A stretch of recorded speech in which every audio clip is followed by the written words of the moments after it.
Welcome back to another episode of cedh Bling Build. Today we're going to revisit Circu Lobotomist in 2022. A commander that is built around a lantern strategy. You might see lantern here and there in the modern scene. We use a lot of the same cards to then manipulate the top of the deck of our opponents, either fate stealing them or stripping them of any relevant card. Let's read Circle for a second. Whenever you play a blue/black spell, remove the top card of target library from the game. And that could include yourself in very narrow situations when maybe you're mana flooded or something. But with Circle's ability, if you have knowledge to what's on the top of an opponent's library, you can essentially fate seal them and just totally control them. Now, some changes between this EDH iteration and a modern version. Modern version would run cards like Ensnaring Bridge. I don't find the Ensnaring Bridge too useful in Commander. One, I wouldn't run this deck against a pod that's a little creature heavy. And two, when it's a 1v3, you kind of really need to have a thick hand. So this counteracts the Ensnaring Bridge. Now, Circu becomes interesting with his ability to kind of snuff out cards, metagames that share a card pool. For example, if I strip an opponent from their Mystic Remora, as long as that Circu is on board, other Mystic Remoras for my opponents are dead draws, dead cards. And of course, if the Circu were to re-enter, it's a new object, so you kind of just wipe the slate clean. Let's get into the deck. You have a Lantern of Insight, the namesake of the deck. There are a ton of cards like this that exist. Well, not a ton. There are cards like this that exist in Magic. Unfortunately, their CMC is a little bit too high for me. Right? They're too highly costed for me to really be interested in them. The Lantern has a second ability to just shuffle up something I don't like from the top of an opponent's deck. But Circu's neat because as long as he's on board and I can play at instant speed, I don't really need to do this. Try not to do this. You only have the one Lantern of Insight in the deck. Speaking of overly costed cards, a literal overcosted card is Field of Dreams. To my knowledge, I don't know any other deck that runs a Field of Dreams. I guess it's because it's reserve list. It really has a really high price point, and that's unfortunate. Now, since I mentioned it, Circu wants to play at instant speed. I'm not going to tech like a Leyline of Anticipation in this deck. This is not that kind of deck. I don't think Leyline of Anticipation is a good card. If I can't find the Leyline of Anticipation immediately, then what? Then the deck that was built around the Leyline of Anticipation is dead in the water. No thank you. Also, when you look at like the EDH rec, there are like a lot of mill strategies in this deck. I don't get it. Like that's its own deck. You know, I have a Ambassador Laquatus deck listed. I think that's a genuine mill deck. I don't think Bruvek is a mill deck. But anyway, they have like a mill strategies or combos you would find in the mill deck or in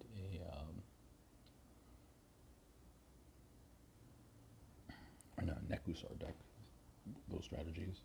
Those type of strategies belong in their respective deck. Circle really just wants to manipulate the top of the deck, but rather at instant speed. Not with mill strategies. The other lanterns we have in the deck include Codex Shredder. Codex Shredder, everyone should know. Codex Shredder, we've seen it tacked in many decks. It's right at home in a deck that has infinite draw and infinite mana. Because at that point you could do a time twister loops with a Codex Shredder. But again, it's just to, if the Circu's not available, to play at instant speed or having instant speed interactions, then you just start to the top decks. Same thing with Fixus of Pandemonium. This might as well be a flavor text, but really it's about just top decks. We have a Ghoul Caller's Bell. I think the worst of the lot. Just mills top decks. There's also an artifact creature from Eldraine. Some gargoyle, like a 1 and a blue gargoyle, but at Summoning Sickness, it's a little too slow for us. Now, a card you'll find in modern sideboards. We're going to main deck of the Grafdigger's Cage because it shuts off a lot of strategies. It's a little bit stylized version of the card, but you have one ability here, one ability there, and it shuts off a lot of strategies, whether it's a Winota strategy or Underworld Breach. We have a Sensei's Top, again for some top deck manipulation for ourselves. When we're doing all this sort of strategy like that, top deck manipulation, we want to also have a counterbalance. You can't bring a Circu deck to play against a casual pod because there are CMCs all over the place, let's be honest. I think the Kodama's Reach and the Kodama's Reach and the Cultivator, like the lowest CMC cards in casual decks. And so a deck like this with a very low CMC, you want to be able to get value from your counterbalance. Manipulate the top 3 cards of your deck to really get value out of your counterbalance. But in a casual deck, that's not going to be the case. Their average CMC is just ridiculous. Another card that synergizes well with top is, of course, Citadel. You can add a 3rd card to this package, the Aetherflux Reservoir. I don't do that. I don't care about that combo. Not anything I'm interested in. But by itself, it's some top deck manipulation for myself. And together, it's like a janky ad nauseum. A little bit highly costed, but it's fine. It's fine.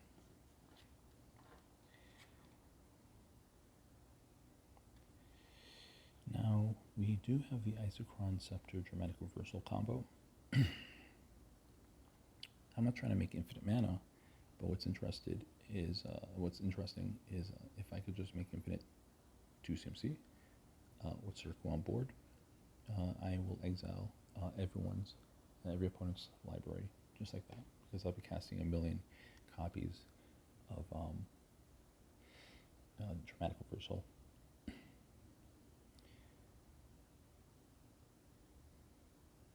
Another thing I see in EDH Rec are like infinite mana strategies. I don't know. There's no outlet in the deck for an infinite mana, so why the fuck would you put it in the deck?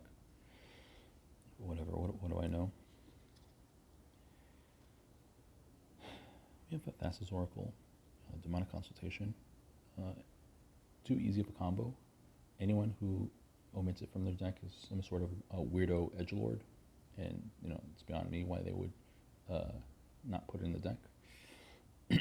Now, when I do look around at the casual tables, I do notice that they are teching in a Tainted Pact. The only problem is they're not building their mana base around a Tainted Pact. You can't have multiple of the same basic land. It's going to turn off your Tainted Pact. You can't feed me excuses that you'll just fetch one of the copies of the basics so that you have less copies. It's stupid. It's flawed reasoning. In 2 color decks, 2+ color decks, 2+ plus color decks, there are plenty of lands to choose from, even at a budget, to accommodate a Tainted Pact. And also, Tainted Pact is a phenomenal tutor at instant speed. It gets the other half of a combo.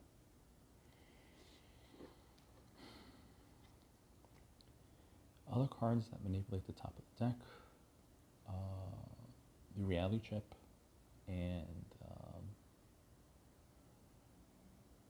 I forgot the other one, Future Sight. A little too clunky for me, a little too clunky. There are not enough creatures in the deck to really get away with the Reality Chip. Granted that Circu's on board the entire time, but both of those cards. And then there's also the Artifact that lets you play colorless spells. Right? Not interested. There's also a enchantment for 1 and a blue. I think Psychotic Haze is the name. If opponent tutors, you get to look at the top 2, and you can exile up to 2 of those cards. Of course, if you have the opportunity, you just fate seal them with like a dead land. But it's something I might consider putting back in the deck. I haven't run that card in this deck for many, many years. By the way, Circu's like in my top 5 generals of all time, so I have a ton of experience piloting the deck. Now, a couple of quick things to throw out there. Why run Circu? Circu is fun if you're like at a slightly lower power level cedh table where it's similar card pools and not heavy creature based strategies. And so if you're interested in like a control shell, if you're the type of player who feels like you could run an opponent's deck better than they can because you know the ins and outs and the intricacies of like the metagame, and if you find yourself not taxing, probing, or thoughtseize, peeking at an opponent's hand and forgetting everything 30 seconds later, if you could remember everything in that opponent's hand, like up to turn 5, then you are Gucci when it comes to running a Circu deck, in my opinion, from my experience. Creatures, we have Trinket Mage, Voidwalker, and Op Agent. That's it. I really can't squeeze in other creatures.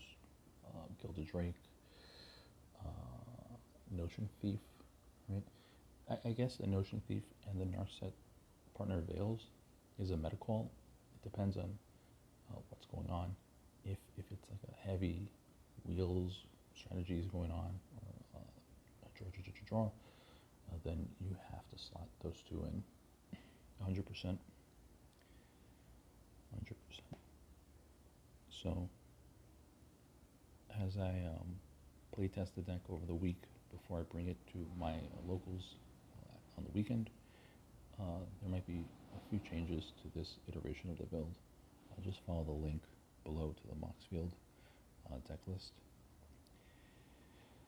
Our removal package, a lot of creatures and artifacts, that enchantments that should be in the deck, planeswalkers, a lot of permanents that should be in the deck aren't in the deck because I find Circu being on board and having the ability to play at instant speed it far outweighs the value of those other permanents.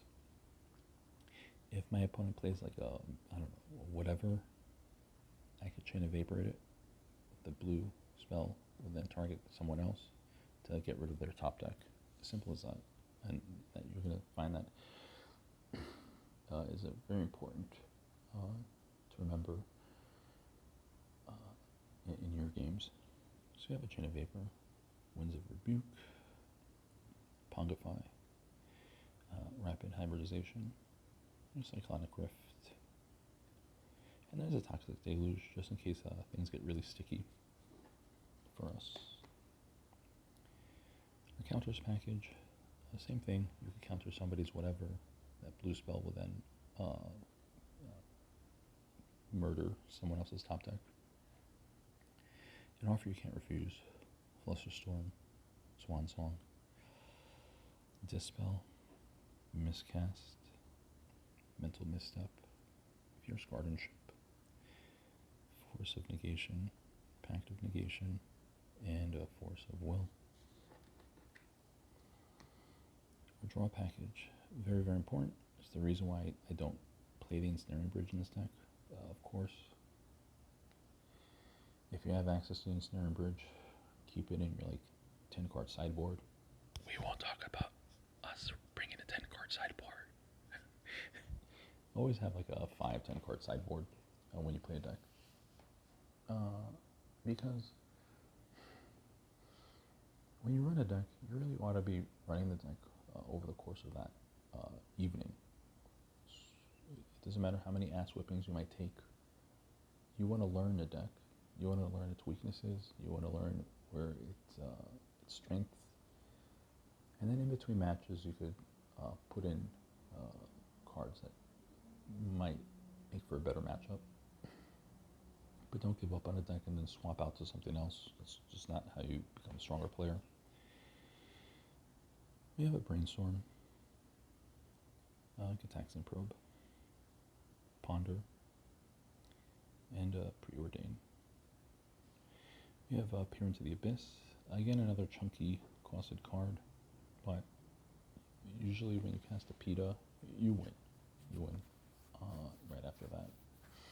There are very few times. I actually don't think there's been any time for me that I've cast my PETA and didn't win soon after that.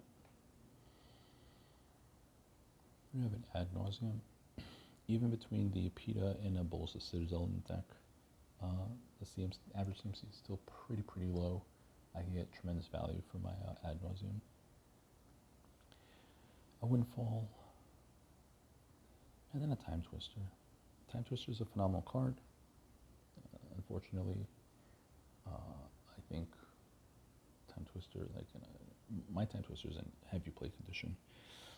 I do this every couple of videos.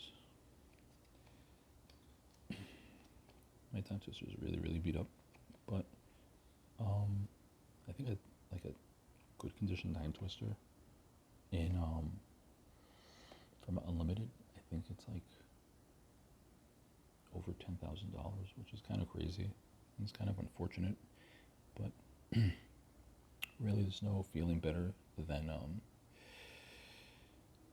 dropping all your permanents and then refilling your hand, or taking your opponents off of their nutty draws.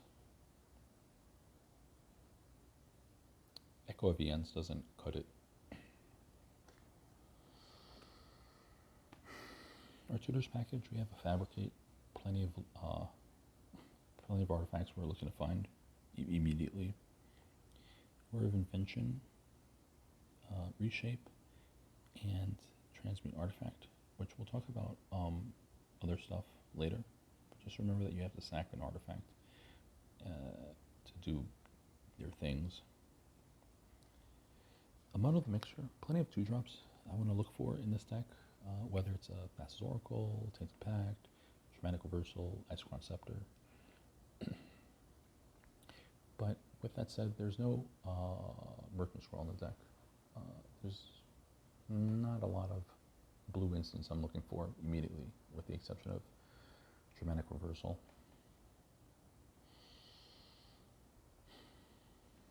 We have a Mystical Tutor, Vampiric Tutor, Lindu's Vault.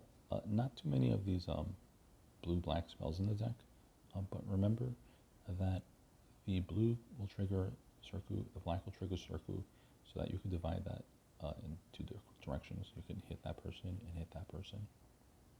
Simple as that. There's a Drown in the Lock. I don't think the card's good enough. There's the one that stops an opponent from searching their deck, or people from searching their deck that turn, and you draw a card. I forgot the name. It's just not good enough. These are all cards I've tried. There's another kill spell, Tyrant Scorn.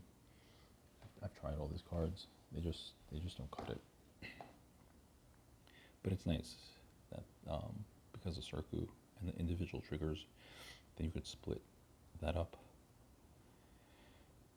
Imperial Seal, Demonic Tutor, Praetor's Grasp, phenomenal card. Don't underestimate the power of Praetor's Grasp. You could take an opponent off their fragile glass cannon combo, or you could steal away important pieces that you think they might have. Usually it's a Thassa's Oracle. I've done it 8 billion times. It happens more often than you think. The only problem is with the Praetor's Grasp, when you cast that spell from exile, it isn't spend mana of any color to cast that spell. So your rocks have to be on point if you're casting an off-color spell. Yawgmoth's Will, for a little bit of recursion, especially if we lose our lantern pieces. Don't be a dingus and do this under a Grafdigger's Cage. Okay. Our rituals, we have Dark Ritual, Cabal Ritual, and a Rain of Filth. There is no Culling the Weak in this deck. There aren't enough creatures that I'm willing to sacrifice to do something with the Culling the Weak. Even if I'm guaranteed to cast a PETA with the Culling the Weak, I'm not guaranteed to win, even though I usually do. So I can't sacrifice a Circu to do that. In a deck like Zur, where it has a very low creature count as well, as long as Zur went in and got the Necropotence, and now you're doing a Necropotence line, he served his purpose. You can cull him, you could sacrifice him, but not in Circu. But Rain of Filth is a perfect card. Don't be afraid to spend your lands. You tap your lands for mana, and then sack your lands for black to play a PETA or Ad Nauseam or Citadel, whatever. Best of the rest, we have our Mystic Remora, Rhystic Study, and a Necropotence. Our artifacts, we have a Talisman of Dominance, Felwar Stone, Arcane Signet. Our eggs, we have a Lotus Petal and the Jeweled Lotus. Our colored rocks, we have our other colored rocks. We have a Chromox, Mox Opal, and a Mox Diamond. We have a Grim Monolith. Monolith actually gets played for me less and less and less each day, even though his price goes up and up and up. But in this deck, I think the Grim Monolith might be of importance if I'm trying to cheat in a Bolsa Citadel through a transmit artifact. That 3 CMC could really help pay the X cost. But, you know, I'll play test it and see how it goes. Because if not, if it doesn't work that well, finding Bolsa Citadel isn't that important to me. If there was an Ensnaring Bridge in this deck, Grim Monolith may be more important, but there isn't. So this could be something else. You know, this could be a Wishclaw Talisman or something. Shit, it can even be a Dimir Signet. So I'll keep an eye on this card when I play it, the deck. Mana Vault, Soul Ring, and a Mana Crypt. And then wrapping these up with our mana base, we have all 7 Fetcherinos.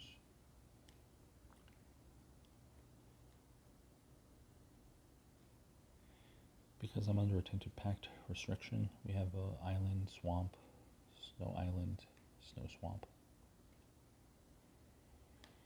We have our Shockerino and our OG duel. And then we have our other duels, including a Morphic Pool, Underground River. I really do think about it. So Dimir is my favorite color combination, and so I really do consider picking up a 7th edition Underground River. The problem is, the more of these type of cards that come out, the more obsolete the Pain lands become. We're still waiting for them to complete the Horizon Land cycle, so just imagine that. So then, is it worth the $1,000 price point for a 7th edition foil?